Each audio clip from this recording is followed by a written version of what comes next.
undo the buckle and adjust by pulling on the loose end of the strap.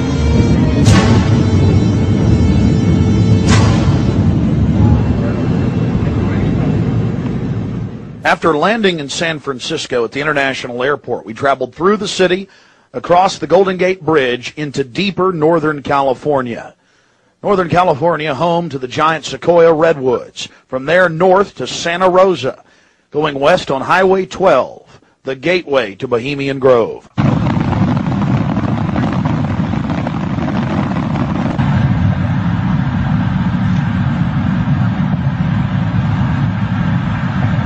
We spent the first night in Santa Rosa before getting up early in the morning and traveling into the town of Occidental, where we were going to meet the British media and start our investigation.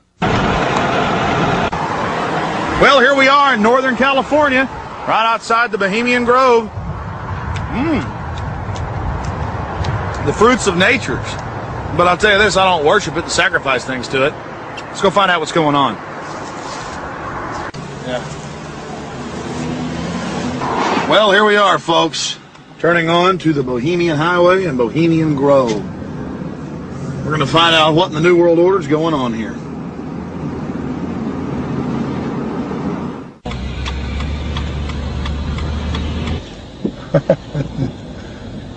Thank you, Park.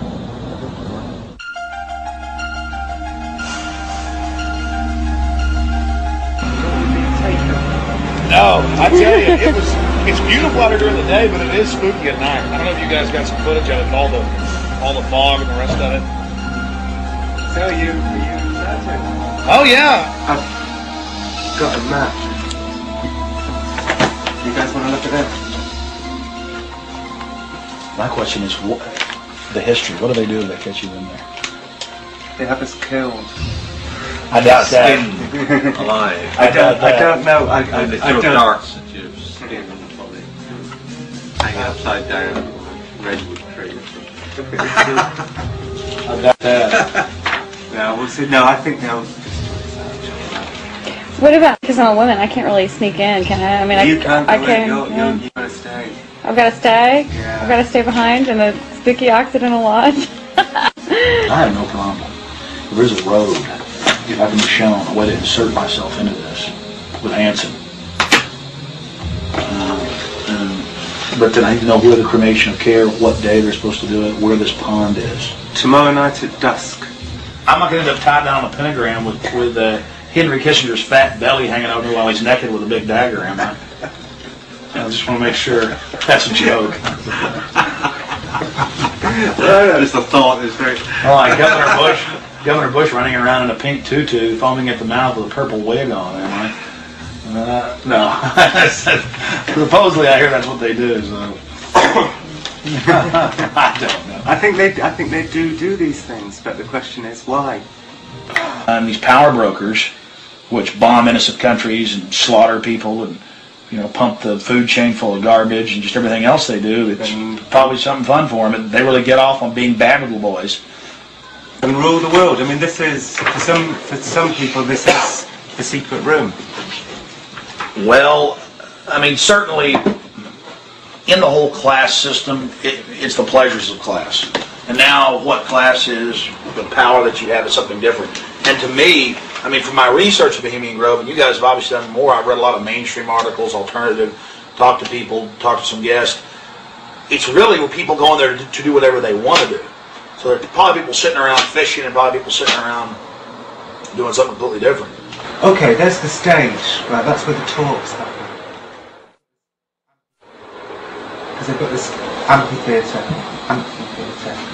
and they have these kind of talks, and this is where George Bush gives talks and people like that on this stage. Oh look, there's the lake. There you go. Lakeside talks. There's the lake. There's the shrine. See? Right there. Honey, come get a shot of this. Now, where's this river? This is near the Russian River. Here. Now, see, here's the shrine of their devil owl, which they even admit has its roots in like Babylon and the Druids had them and everything else. So all over the world, this weird owl shows up. Some cultures, they've thrown children inside the bowels of this burning owl. That's historical. We've all read in the Bible about throwing your children to idols. inside their, you know. So it's weird behavior, definitely, so it needs to be investigated. And plus, it gets the adrenaline out. Thrill seekers have to have more. But here you go, honey. Right here at the shrine. You can zoom in on that, Mike. I'm saying honey to my girlfriend, Violet, not Mike here. We're getting real bohemian now, aren't we? This is, honey, we can get a close shot right here. But it did sound like that she's definitely leftward leaning. Then we get into the whole semantical debate about is there a left and a right, and to me there really isn't. There's command and control on one end and anarchy on the other, and I want to be on the middle of the real spectrum. Certainly got to have some control in a complex society and civilization, but all the developments I see are pretty bad towards dehumanization. And now you got the UN demanding everybody sign on to this International Criminal Court. And they're telling the U.S. if we don't sign on, it won't matter. If 60 countries ratify, we'll be under its control. I mean, we're here. We're at global government now. When they're saying they're going to have some world court in the Netherlands that they'll take anybody they want to. These are in fact, I was reading some of the talks that they've given and they've released that the Bohemian Grove has discussed, and it's all population control, world courts. You're talking 20 years ago. So definitely some stuff going on here that's pretty important.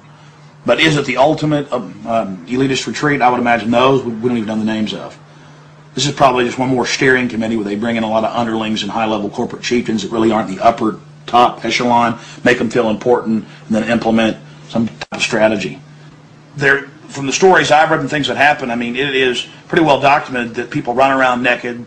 They have orgies. They go into town and have orgies, and these are world leaders. We've got a serious problem with that. Just by the very nature of how this, to me, Bohemian Grove is probably a way to compromise people. You want to be in the New World Order Club. It's like a big kid fraternity. And just like in fraternities, you have to do weird things. Here, you probably do weird things.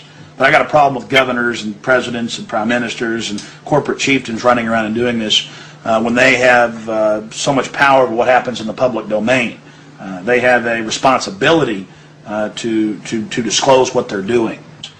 So I think it is important, like you were saying, to somehow try to maintain some security and not be way out in the open because they'll call in a bunch of security. I hear, like he often is. I hear he really enjoys himself here. I think Henry Kissinger will be here. Well, if I got a stink detector, we'll be able to find out where he's at. I was like, everything evil you can imagine, Kissinger's always involved in it. Isn't he a Republican, though? I'm not a Republican. That's the point I keep making. This whole Democrat-Republican deal is a complete... People always go back to that, though. Probably like in your country, you've got Labor and you've got the Tories over there, and it's all the same people behind closed doors. It's just a big joke. And your leadership, our leadership, it's all the same people. I mean, you do see a fight going on, but it's two different management teams of the same system, bidding for control. What I call the CEO jobs of Slavery Incorporated.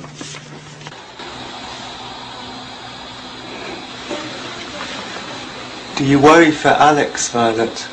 I do. I just, because Alex gets so impassioned by what he's doing that sometimes I'm afraid that he might be a little bit, reckless or maybe a little bit too fearless. I worry about Alex when he drives down the street to come home. Especially I used to worry about him when he had come home every night from the same, radio studio at the same time in the same car. And, I worry about him sometimes when he's late getting back in the studio and he doesn't give me a call. I mean, he is putting himself out there, but I think the fact that he's in the public eye as much as he is really, keeps him safe to a certain degree. So maybe something like this is,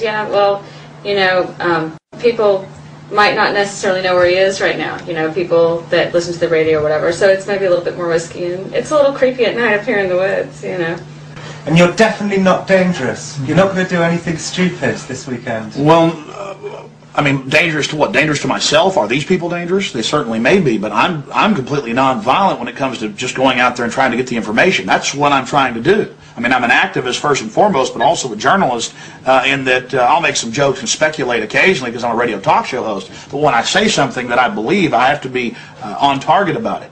But dangerous, I'm definitely dangerous to corrupt bureaucrats and their financial bosses that would like to control the American people on the planet. But not in a violent way.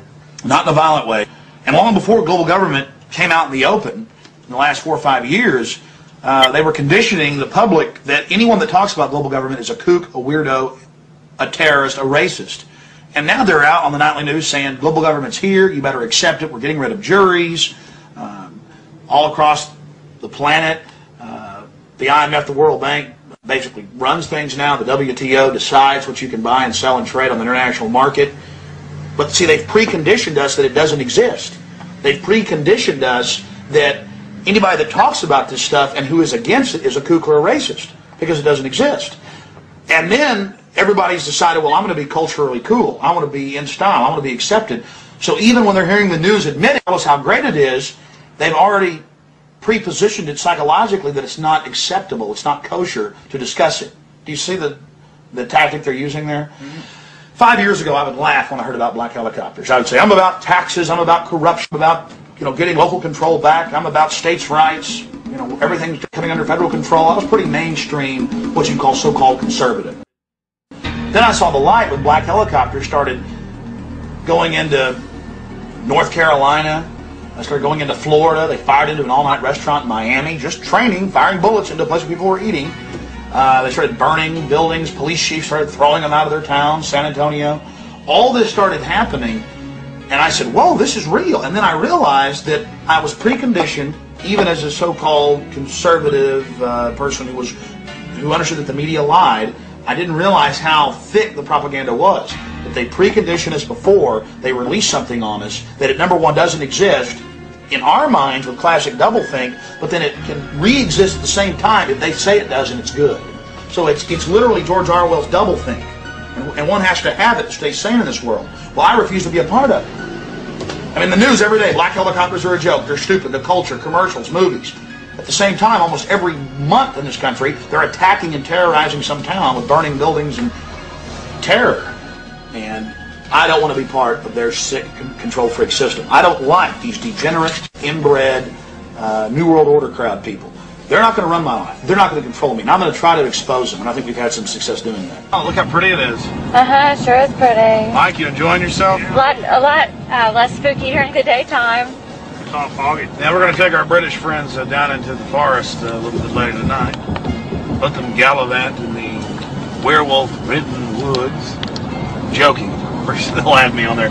Alex Jones, radio talk show host, believes werewolves infest Northern California. They've been seen dancing with grizzly bears. Small pixies been even witnessed playing violin for George Bush. Don't know what to make of what's going to happen. I can't even begin to imagine what we're going to discover when I infiltrate tomorrow and try to get the cremation of care. We're very close to the gateway to Bohemian Grove now. The first set of gates and security. They have a small guard check at the front, and then they have a larger second one. Not a through road. Get a shot of that.